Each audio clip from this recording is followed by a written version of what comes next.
नमस्ते सभी को। मैं समुनाथ और स्वागत है आपका लर्न विद समुनाथ में। तो आज हम अपने हिस्ट्री के चैप्टर को जो है अपना कंटिन्यू करने वाले हैं, अपने 3 चैप्टर जो है ये कैसे करके जो है making of a global world कैसे करके हुआ था उसके बारे में हम पढ़ने वाले हैं। पहले हमने देखा था, मतलब हमारे लास्ट वीडियो में हमने देखा कैसे करके रिंजर पेस्ट जो है, मतलब हम अफ्रीका की इकोनॉमी को अगर हम ये अफ्रीका का जो हिस्ट्री को अगर हम स्टडी करेंगे उसका जो इकोनॉमिक जो हिस्ट्री था, तो उसमें हम लोग देख सकते हैं ज़्यादातर जो अफ्रीका के लोग होते थे उनका इकोनॉमी डिपेंड करता था लैंड के ऊपर और कैटल के ऊपर। कैटल क्या हुआ कि ये जो आपका रिंजर पेस्ट का जो डिजीज़ है, जो कि मतलब एक तो कैटल प्लेग था, उससे से जो बहुत ही ज़्यादा मतलब जो कैटल लोगों को मार दिया गया आपके अफ्रीका में। फिर उसके बाद जो मतलब लैंड का जो रेंट्स होता था, मतलब ज़मीन का जो भाड़ा होता था या फिर जो उनका जो रेट होता था वो सब बहुत ही ज़्यादा बढ़ गया था। इससे से क्या हुआ कि जो लोग हैं जिनके लैंड और कैटल के ऊपर डिपेंडेंट होते थे उन लोगों का जो है मतलब संख्या घट गया, और उसके साथ जो आपके माइन वर्कर्स या फिर आपके जो फैक्ट्री वर्कर्स उन लोगों का संख्या जो है बहुत ही ज़्यादा बढ़ गया, जो कि कॉलोनियल गवर्नमेंट को चाहिए था, क्योंकि उन लोग जो है फैक्ट्रीज माइंस ये सब चलाते थे। अच्छा, अभी हम बात करते हैं indentured labour migration from India. तो इंडेंचर्ड लेबर जैसे कि आप लोग मतलब हिंदी में इसे दादन श्रमिक या फिर जो परजाई श्रमिक बोलते हैं, जो कि मतलब एक जगह से दूसरे जगह में काम के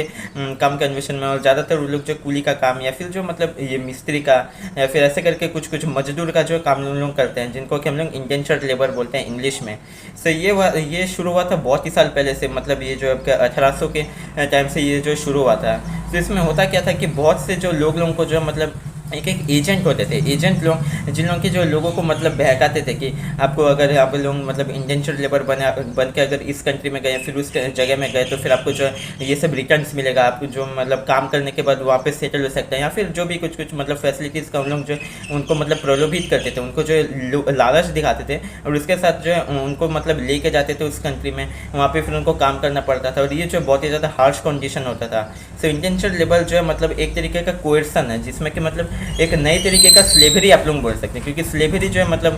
आपके 1850 के टाइम में जो है ज़्यादातर बैंड हो गया था बहुत सारे देशों में, लेकिन इंटेंशनल लेबर जो एक तो मॉडर्न टाइम ऑफ स्लेवरी बोल के भी आप कह सकते हैं, जिसमें कि जो मतलब ये वर्कर्स लोगों को लेके जाता था और लेके जाया जाता था, और वहाँ पे जो उनको बहुत ही मतलब हार्शली ट्रीट किया जाता था, उनको जो मतलब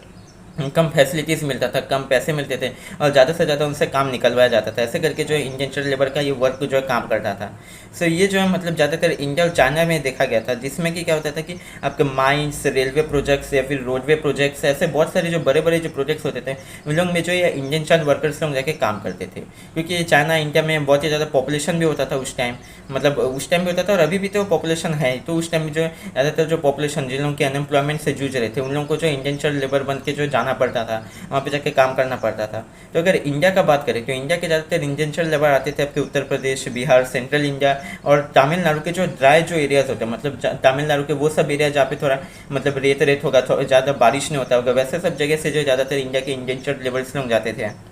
तो क्या होता था कि जो 19th सेंचुरी के टाइम से मतलब जो है ज़्यादातर यहाँ के जो कॉटेज इंडस्ट्रीज ये सब जो ख़त्म हो गए थे, फिर आपका जो लैंड का जो रेट हुआ वो बहुत ही ज़्यादा बढ़ गया था, जंगल काट दिए गए थे, तो एनवायरनमेंट के ऊपर एक बहुत ही बड़ा एक तो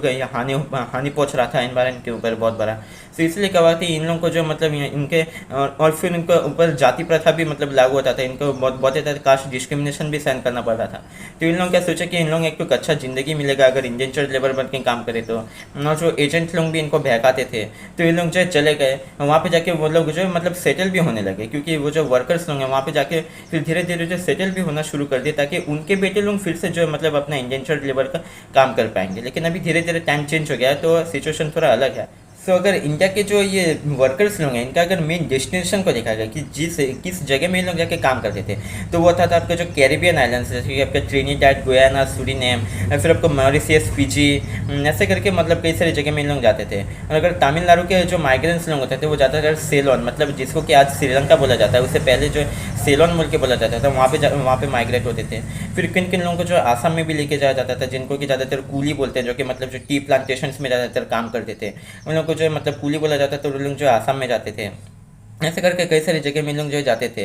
और जैसे कि मैंने आपको बताया जो रिक्रूटमेंट होता है वर्कर्स लोग का, वो बोला एजेंट्स लोग करते थे। एजेंट्स लोग बीच बीच में क्या करते थे, मतलब उन लोग जो है थोड़ा बहुत करके एडवांस दे देते थे ये वर्कर्स लोगों को, कि तुम लोग को एडवांस मिल गया, तुम लोग वहाँ पे जाके काम करना, कुछ 2-5-6 साल तक तुमको काम करना पड़ेगा, बहुत अच्छा फैसिलिटीज़ होगा, फिर तुम लोग जो मतलब एक तो अच्छा लाइफ जी पाओगे अपने घर में आके। लेकिन वहाँ पे जाने के बाद इनको पता चला कि इन लोगों को जो बोला गया है वो बहुत ही मतलब पूरा ही अलग है। फिर कभी कभी ऐसे भी होता था कि जिन लोग मतलब थोड़ा वगैरह जाना नहीं चाहते थे, फिर भी मतलब थोड़ा बहुत इनका माइंडसेट था जाना चाहेंगे, लेकिन फिर भी इन लोग चाहते थे कि अपने घर में रहेंगे। इनको जो मतलब ये एब्डक्ट भी किया जाता था, इनकी किडनैप भी किया जाता था, इन लोगों को जो मतलब किडनैप करके भी लेके जाया जाता था, ऐसे भी देखा गया था। तो इन लोगों को जो है फिर उसके बाद बहुत ही लंबा लंबा जगह, क्योंकि आपके जो मॉरिशियस, आपके फीजी, ये सब जगह बहुत ही दूर दूर हैं, यहाँ पे जो जहाज़ से जाना पड़ता है। इन लोग सोचे होंगे कि ये आसपास के एक पे जाना पड़ेगा, लेकिन इनको बहुत ही दूर में ले जाया जाता था। ऐसे करके इनको मतलब बहुत ही ज़्यादा झूठ बोला गया था, इस करके इनका रिक्रूटमेंट हुआ था और इनसे ज़्यादा से ज़्यादा काम निकलवाया जाता था और कम से कम पेमेंट भी दिया जाता था। तो ये जो 19th सेंचुरी का जो इंडेंचर लेबर है, ये एक तो न्यू टाइप ऑफ स्लेवरी है। सो अराबियम दी प्लांटेशंस के बाद इनको जो मतलब लीगल राइट्स तो बहुत ही कम मिलता था। फिर इन लोगों को जिस जगह में काम करना है उसी जगह में इनको मतलब बंदी बना के रखा जाता था, बहुत ही छोटे छोटे जगह में इनको जो रखा जाता था। फिर उसके बाद वर्कर्स लोग धीरे धीरे क्या हुआ कि उनका सिचुएशन चेंज होने लगा थोड़ा बहुत करके। इन लोग जो अपने खुद का एक लिविंग सिस्टम इन लोग अपनाना स्टार्ट कर दिए, कैसे करके इंटेंशनल लेबर करके तो बहुत ही साल तक इन लोग जूझ ही रहे थे। अभी जो इन लोग खुद का अपना प्रोफेशन हो गया, मतलब खुद का एक प्रोफेशन चूज़ करना स्टार्ट कर दिए। ये लोग जो इसी ज़मीन में मतलब सेटल हो गए और उसके साथ जो मतलब नए नए तरीके के अपना जो कल्चर थे उसे जो लेके गए थे, वहाँ अपना फेस्टिवल्स मनाते थे, अपना जो क्विजिन था उसे भी खाते थे इन लोग, और अपने आप से जो मतलब नए नए बिजनेस भी इन लोग खोलना स्टार्ट कर दिए। इसलिए आप लोग देखेंगे कि आपके जो मॉरिशियस फीजी, यहाँ पे जो हिंदू पॉपुलेशन है, फिर मुस्लिम पॉपुलेशन बहुत ही ज़्यादा है। क्योंकि क्या होता था कि इन लोग जो मतलब ये ज़्यादातर इंडिया की लोग जो है वहाँ पे जाके सेटल हुए थे। इवन आपका जो शिव नारायण चंद्र पॉल, या फिर आपके जो रामनरेश शर्मा, या फिर आपके जो VS नाइपॉल, ऐसे करके कई सारे जो लोग हैं, ये सब इंडिया के डिसेंडेंट्स हैं। मतलब ये इंडिया के जो इंडेंचर वर्कर्स हैं उन्हीं के ही जो ये लोग मतलब डिसेंडेंट्स हैं, इनके जो सक्सेसर हैं, जो कि ये मॉरिशस फीजी ये सब कंट्री में जाके बस गए हैं। सो यहाँ पे क्या होता था कि इन लोग मतलब एक तो अपना वो फेस्टिवल को मनाते थे, जैसे कि आपका जो मुहर्रम का जो प्रोसेसन था उसे इन लोग थोड़ा सा मतलब अलग तरीके से मनाना स्टार्ट कर दिया, जिससे होसे बोल के बोला जाता था। फिर उस लोग अपना भी एक तो म्यूज़िक सिस्टम भी इन लोग मतलब चालू किए थे, जिसमें कि जो मॉरिशस के लोग और इंडिया के लोग दोनों मिल के जो मतलब अपना गाने का भी स्टाइल को जो इन लोग मतलब प्रोसेस किए थे, गाने का भी एक तो नया स्टाइल इन लोग इन्वेंट किए थे।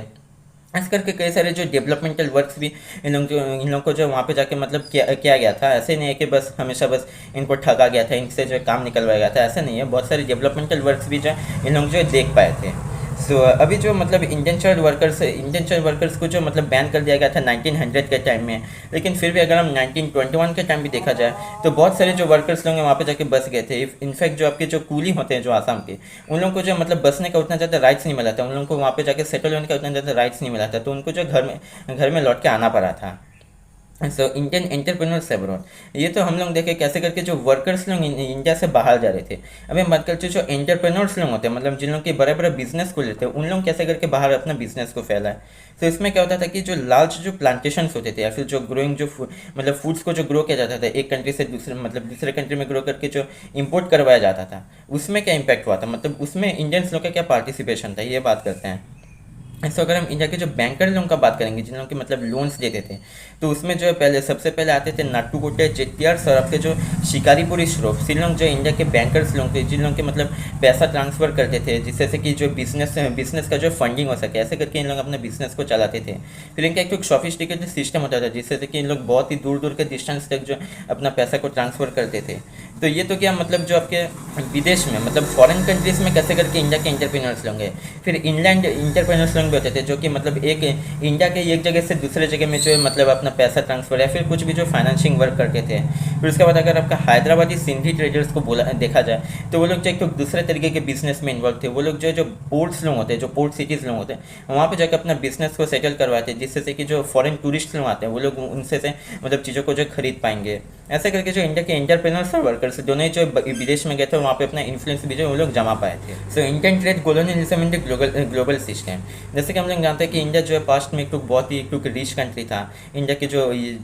के जो चीज़ें लोग होते थे, इंडिया के जो प्रोडक्ट्स लोग होते थे, वो लोग का एक वर्ल्ड वाइड एक नेटवर्क था, उनका वर्ल्ड वाइड एक मार्केट था। तो ये जो फाइन कॉटन गुड्स है, फिर आपके आयरन एंड स्टील प्रोडक्ट्स है, फिर सेरामिक्स, ऐसे बहुत सारी चीज़ें को जो इंडिया एक्सपोर्ट भी करता था। लेकिन धीरे धीरे ये सब फिर घटने लगा। जैसे कि हम लोग जानते हैं जो आपके ब्रिटिश हो गए, डच हो गए, फ्रेंच हो गए, ऐसे बहुत सारे जो कॉलोनियल पावर्स, जो यूरोपियन पावर्स लोग आके जो इस बिजनेस सिस्टम को कंट्रोल करना स्टार्ट कर दिए। उनके खुद के बीच में भी राइवलरी चलता था। फिर भी उन लोग जो इंडिया के ये कॉम्पिटिटर्स लोग को एलिमिनेट करना चाहते थे, इंडिया के जो बिजनेसमैन लोग थे, उनको मतलब एलिमिनेट करने करके अपना खुद का एक एक तो पावर लोग जमाना चाहते थे। फिर जैसे कि हमने देखा था कि जो आपके जो 7 ईयर्स ऑफ वार में भी हमने देखा था कि कई सारे जो जंग जो लड़े गए थे फ्रेंच और ब्रिटिश आर्मी के बीच में, जिसमें कि मतलब इंडिया में कौन सबसे ज़्यादा पावरफुल होगा वो चूज़ करने के लिए इन दोनों बीच एक दूसरे से लड़ते थे। ऐसा करके हमने कई सारे इंस्टेंसेस देखे हैं। सो लास्टली जो है मतलब ब्रिटिश ही जो है जीत गया और ब्रिटिश भी राज करना स्टार्ट कर दिया। तो इन लोगों ने कई सारे तरीके के जो मतलब उनका तरीका भी इन लोग अपनाए थे, जिससे से कि इन लोग जो अपना बिजनेस को पूरे इंडिया में सेटअप कर पाएंगे और इंडिया की चीज़ों को बाहर के देश में बेच पाएंगे। ऐसे करके कई सारे तरीके के इन लोग जो मतलब कई सारे तरीके के ट्रिक्स इन लोग लगाए थे, कई सारे तरीके के पावर्स इन लोग जो यूज़ किए थे। लेकिन हम लोग जानते हैं रेपुटेशन नाम का भी एक चीज़ होता है। तो इंडिया के जो चीज़ लोग थे, इंडिया के जो प्रोडक्ट्स लोग थे और इंडिया के जो बिजनेस मैन लोग थे, उनका एक रेपुटेशन था पूरे वर्ल्ड में। ऐसा नहीं है कि ब्रिटिश लोग आके और उन लोग जो डायरेक्टली बेचना स्टार्ट कर दिए तो उन लोग अपना बिजनेस को सेटअप कर लिए। इंडिया के वर्कर्स का भी एक रेपुटेशन था। तो इस रेपुटेशन को डाउन करने के लिए उन्होंने क्या किया, वो उन लोग जो कॉलोनीज सेटअप किए थे, ना बस इंडिया को उन लोग कॉलोनी बनाए थे बल्कि बहुत सारे कंट्रीज को वो कॉलोनी बनाए थे। वहाँ पे लोग तारीफ बैरियर्स इम्पोज कर दिए, जिससे से कि जो दूसरे मतलब इंडिया की जो चीज़ जो है वो कंट्री में ना जा पाए। ऐसे करके जो बहुत सारे जो मतलब जो एक्सपोर्ट इंडस्ट्री था इंडिया का वो मतलब बहुत ही ज़्यादा कम गया था, क्योंकि जो तारीफ बैरियर्स आ गया था तो ज़्यादातर लोग अपने चीज़ों को बेच नहीं पाते थे। अभी जो ब्रिटिश जो शासक लोग थे वो लोग जो चीज़ों को लेके लेके दूसरे देश में बेचना स्टार्ट कर दिया। ज़्यादातर जो रॉ मटेरियल्स को जो दूसरे देश में बेचना स्टार्ट कर दिए। वहाँ पे फिर लोग प्रोसेसिंग करते थे, वहाँ से फिनिश गुड्स बनाते फिर से जो इंडिया में लाते थे या फिर दूसरे कंट्रीज में लोग एक्सपोर्ट करना स्टार्ट कर दिए थे।